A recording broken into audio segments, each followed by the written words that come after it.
Morning, and I'm very happy to be here today to be a part of this great Congress. And I must tell you something that I've always been amazed of is the way Dr. Jayakrishnan handles the whole conference. The constant reminders, the organizational abilities is just awesome. Thank you very much for having invited me here. It's really a pleasure being here with you. Endometriosis is the presence of endometrial tissue in a place where it is not supposed to be. And we see this all the time. I have learned during the treatment of patients with endometriosis that no mother ever wants to leave that legacy of endometriosis with her child. In the past, we depended on the pattern recognition of endometriotic cysts to make a diagnosis and were sometimes caught with situations like this, where we didn't know what to do, put the scope in and came out, and today we realize that the presence of endometriomas are only a marker that there is something much more inside that the eyes don't see on ultrasound. And that is why I was very happy to give this presentation to you, because today we know from data that 1% of the endometriomas are isolated. 99% of them are associated with other pelvic pathology involving the other organs as well.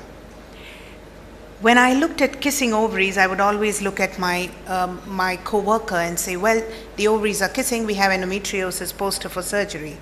But today we know that the presence of kissing ovaries on ultrasound is actually a marker of the most severe form of disease and associated with an 80% possibility of associated tubal damage as well.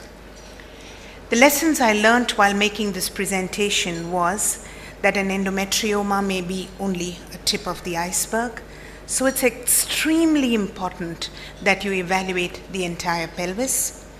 I also understood something in this presentation which told me an ovary is never so good to be preserved and a testis never so bad to be removed. I'm sure the men are happy to know this. So today I'm going to speak on the imaging modalities to improve the preoperative prediction of disease and to assist the management strategies in infertile women. The concept among patients is that if you're referred to an ART specialist with endometriosis, you have IVF. And to a laparoscopic surgeon, you get laparoscopy. So then who makes the difference? My dear friends, imaging makes the difference. The next question is, what does imaging actually do? Who's the person who benefits? It's extremely important that we all know that it is the patient who benefits, the doctor who benefits, but there should be a close coordination between the laparoscopic surgeon, the colorectal surgeon, the urologist, the radiologist, and the patient as well. How are the gynecologists benefited from this? You avoid unnecessary diagnostic laparoscopy where you need to plan on a later date. You can also plan out the entire strategy of action, and you can involve the colorectal surgeon or the urologist as the ultrasound findings may be. You can plan your time during surgery, because many a time you have planned 3 or 4 cases in a row and you find one difficult case, all the other cases get postponed. So instead of that, do a good ultrasound and plan. Is it a gynecologist who needs to be involved, a surgeon, or a urologist? Always involve an IVF person, not because I'm an IVF person, but because he needs to give us a guidance about what he wants out of the case, to assess the ovarian reserve, to look at associated tubal disease like hydrosalpinx, look at the accessibility of the ovaries, and to look at the ovarian response as well. The persons who are most benefited, of course, are the patients. Why? Because then they are ready for the surgery, the long hours, and also, if necessary, an involvement, stenting of the ureter or a colorectal surgeons getting involved. But to all of us, What is the importance? The importance is that you are protected from litigation because you have informed your patient adequately. Having said this, let's look at the imaging modalities. You have several imaging modalities, but today we are going to talk about transvaginal ultrasound, and I'm going to tell you exactly how it helps. It must be remembered that when you are planning a strategy for evaluation, keep the cost to the patient as minimal as possible and the discomfort also as minimal as possible. For the rational treatment of endometriosis, let's look at it in the following steps. 1, what is the diagnostic capabilities of ultrasound? What are the management strategies based on your ultrasound findings for a laparoscopic surgeon, for an ART specialist, and also post-operative management? My entire presentation was based on this particular article that I had read up and have been doing so in the last 2 years with great results, and that is why I present to you today how we do it. It must be remembered that it is the only imaging modality that gets you closest to the patient. The sliding signs, the tenderness scans you can make out, which you cannot make out in an MRI. There are obviously certain tricks which I will share with you. It must be remembered that there are 2 markers of endometriosis. One is a soft marker, one is a hard marker. The hard marker is an endometrioma, and the soft markers are the immobility of the uterus and the ovaries, the ovarian mobility with the adhesions, the non-anatomical position of the ovary. These are all the soft markers, and of course the site-specific tenderness. Let me try to explain this to you. The methodology that we follow at the institute where I work is we first take the history and a detailed clinical examination, then do a transabdominal ultrasound. After that, look at the anterior compartment, then the uterus and the cervix is evaluated, the adnexa is evaluated along with the ovary, the posterior compartment is evaluated, then the vagina, and of course, last and most important is the intestine. So when we started, remember at all times that it is very important to look at the symptoms, because these symptoms are going to tell you what you need to concentrate on during your ultrasound. So there's no compromise. Do a transabdominal ultrasound, look at the kidney. Reason, look for hydronephrotic changes. It may mean there is ureteric involvement. Sometimes when you do an abdominal ultrasound and you've not taken your history properly, you may even come across situations like this. This is an abdominal wall endometriosis, scar endometriosis. When we are talking of the compartments in ultrasound, we are talking about the central compartment, that is the vagina, the cervix, and the uterus, the anterior compartment, which is the bladder and the vesico-uterine fold, and the posterior compartment as well. The reason to look at these is basically because you're looking for deep infiltrative lesions, because ovaries are seen any which way. What you're looking at is for the nodules, you're looking at thickening, you're looking at tenderness. These are the basic things that you're looking for in a scan. When you're looking at the anterior compartment, remember to keep the bladder mildly full, because then you can look at the walls, you can look at the reflux, and you can look at the movement of the keep the probe in the anterior fornix when you're evaluating this. I've done out pictures here. You put the probe inside, then you go and have a look at the vaginal wall and also the vesico-uterine fold and of the peritoneum.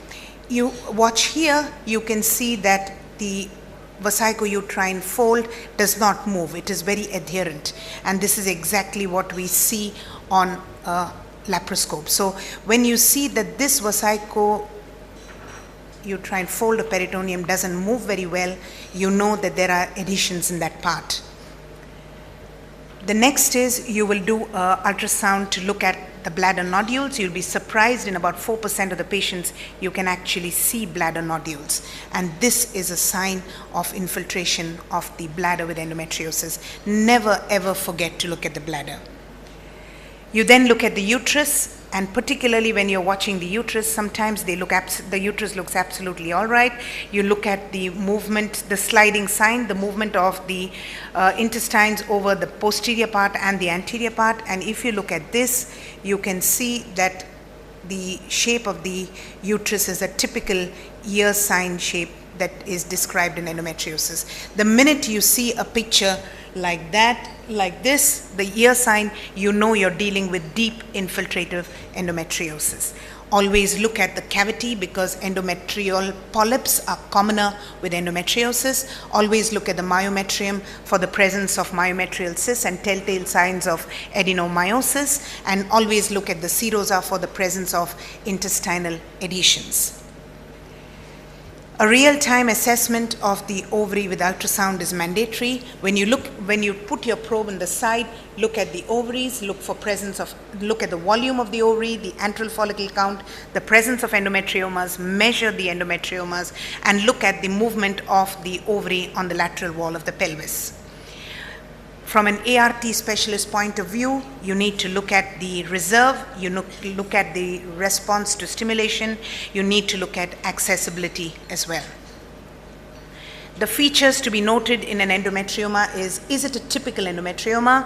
Is it atypical because of the presence of these sort of clots that you see?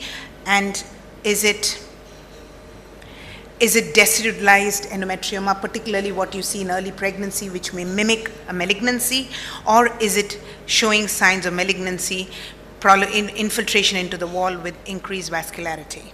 Happens 0.8% of the times. Remember, in a premenopausal woman, when you see the typical features of an endometrioma, you can make a diagnosis, but restrict this diagnosis in a postmenopausal woman. Never make a diagnosis of an endometrioma in a postmenopausal woman, because this is the patient where a postmenopausal woman looked very innocent. There was even no vascularity into it, but turned out that it was a clear cell adenocarcinoma, a clear cell carcinoma of the ovary. When you're looking at the tubes in endometriosis, it is mandatory because you need to tell the ART specialist that this is the presence of hydrosalpinx associated with an endometrioma. You have to do a 3D and visualize it because you need to see whether reconstruction is possible or removal of the hydrosalpinx is the effect. When the next is you go into the posterior compartment, when you're looking at the posterior compartment, your probe must be in the posterior fornix, moving all the way from the vaginal wall up to the retrocervical area and the posterior uterine wall. If I have given this message, I have done my job today, because when you're looking at the posterior compartment, you go in a particular order. You look at the vaginal wall, you look at the cervix, the retrocervical area, the rectovaginal septum, and the intestines. At all times, you have to follow it has to be a dynamic evaluation. Your abdominal hand, your left hand should be on the abdomen, your right hand with the probe, and you should be moving both, because then you can see the sliding of the intestines over the posterior compartment. And this is the most important. So if you look here, you can actually see that this intestine is sliding over to a particular extent. It is sliding, that is the intestinal wall, it is sliding, and at one point of time, as you're following that intestine, you will see that this intestine is now adherent at this point. So you can see that the whole intestine is adherent to the posterior wall here, and this you would have missed. The slide sign in this case, as you can see, is negative. You don't see the intestines, except anteriorly the intestines are moving, posteriorly it is fixed. That's the laparoscopic report. The next thing, in addition to the slide sign, is you must do what is called a tenderness scan.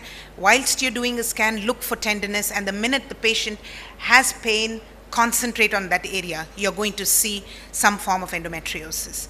Is there a place for 3D? Yes, you need to visualize, you can identify the lesions, you can look at you can explain to the patient the the additions. For example, in this case, you can look at the pelvis and you can look at endometriosis even in the rectal area from your 3D pelvic ultrasound.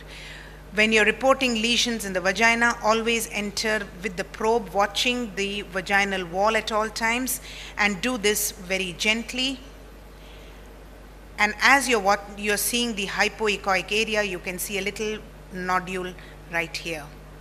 So vaginal nodules can also be identified. All you need to do is keep your eyes open and use a lot of gel and go into the vagina. There is another thing called vaginosonography, where you instill about 20 ml of gel into the vaginal wall and you can see the lesions very well. The rectovaginal septum is just the tip of the iceberg. It is the area between the vaginal wall and the rectal wall, and this area must be looked at all times. Infiltration here is a sign of very severe form of endometriosis. The Poucher-Douglas must be described because those patients, having about 78% of the patients with obliteration in the Poucher-Douglas have histologically proven rectal endometriosis, and this is where the chances of rectal injury is high. You need to involve the colorectal surgeon as well.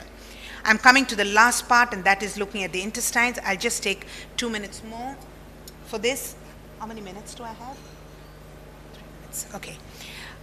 Okay, so I have enough time. I will talk about the bowel lesions because this is the most exciting.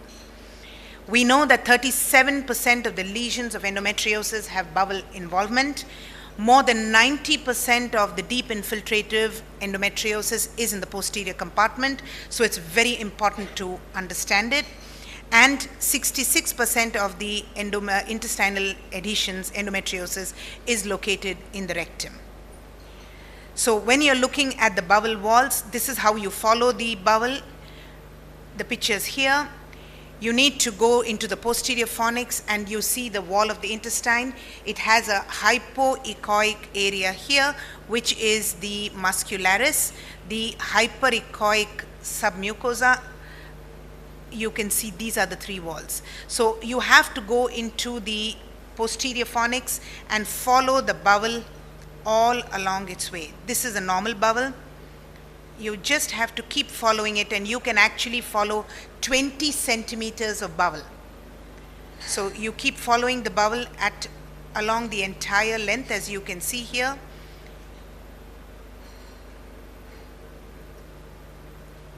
Having followed the bowel, you can see for lesions. About 32 bowels, the minute you follow every patient, about 32 normal bowels, by the 33rd case, you would have recognized bowel endometriosis. So when you're looking at the bowel, you must describe the lesions, you must describe the size of the lesion, the depth of the lesion, the distance of the lesion from the anus, because you need to guide the colorectal surgeon, and whether it is stuck to something else. Sliding sign must be done because here you can see that the bowel is adherent to the uterine wall, and this is seen here in a 3D reconstruction. Any lesion must be measured in 3 dimensions, and this we do with a 3D. Which are the layers of the bowel that are affected must be seen, because here you can see that the bowel is adherent to the anterior wall at the level of the fundus. So in this case, if you follow the bowel, you can actually see a bowel nodule. The nodule in the bowel can be seen because we know that endometriosis comes from outside in. The bowel may be only adherent. There may be you follow the bowel and you'll see the presence of a bowel nodule. And this is how it looks on laparoscopy. Sometimes you will see that even the submucosa is infiltrated, and this is called the Indian headdress sign. These are the bowels that must be resected. You cannot vaporize them. Once the mucosa is infiltrated, you need to resect them, not vaporize them. You also have to see the distance of the endometriotic lesion from the anus, and you know that the distance from the first move, the first bend means it's 3 centimeters, the second bend is 8 centimeters. If it is attached to the uterus and the fundus, it's about 14 centimeters. So you can tell your surgeon it is at this distance that you need to look for bowel endometriosis. You should see where the bowel is stuck, particularly, and for example, here you see a bowel nodule. Then you go, can I just take 2 minutes more? Then you go to the uterosacrals. How do you identify the uterosacrals? Just go laterally from the level of the internal os at the level of the uterines, and you can see thickening. And this is about uterosacral endometriosis. Then of course comes the reporting. If you have found that she has an endometrioma which is less than 4 centimeters, 3 centimeters, we do not interfere with them, particularly if she's the older age group, and we follow a particular pattern. If she has large endometriomas with low AMH, we only drain the endometriomas if it is coming in the way of the aspiration, and go ahead for IVF, vitrify the embryos, go back and get the endometriomas off, and then go for an IVF cycle. If, however, the endometriomas are not in the way of the aspiration, we go ahead directly for an IVF, particularly if the patient is older and has a low AMH. There are many methodologies of reporting, the AFS and the latest ultrasound mapping systems. These are very good because they guide the surgeon. It also makes you very perfect when you're doing your ultrasound. This is my last slide. I have learnt the eyes do not see what the mind doesn't know. And with the advent of ultrasound, the eyes are able to actually see because the mind is prepared to comprehend. Thank you very much.